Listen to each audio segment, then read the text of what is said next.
is a very great 70th year of Kannada Rajyotsava we are celebrating. Thy Mother Bhuneshwari is accepting everyone. You see, this 70 years we are celebrating.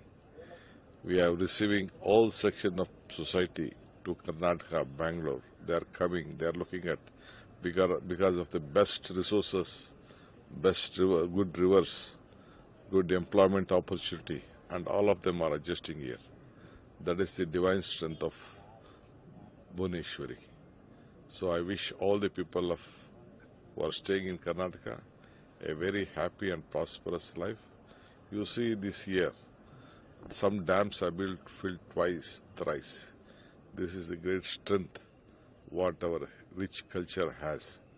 The biggest strength of Karnataka and Kannada is our culture and tradition.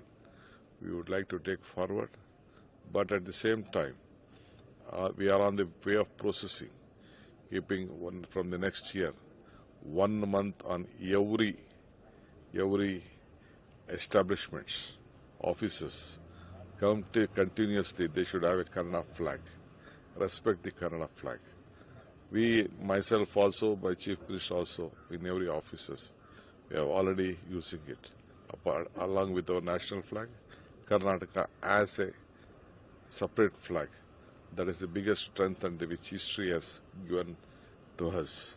I thank all my seniors who have been showing a lot of respect. From the days of Cholas, from the days of whichever, even Vikramaditya, and all other leaders, Ashoka, all of them I have respected. And Kannada, Pampa, Ranna, and all of them, even in Vijayanagara Empire, this was been a very big history. The legacy has been taken forward. I thank all the leaders, irrespective of political party, who have stood, and all the activities who have stood in protecting this land, this language, and this culture.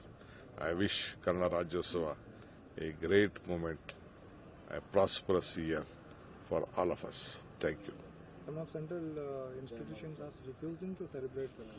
They will have to. They don't have option. If they wanted to work here, there is nothing. They'll follow the law of the land.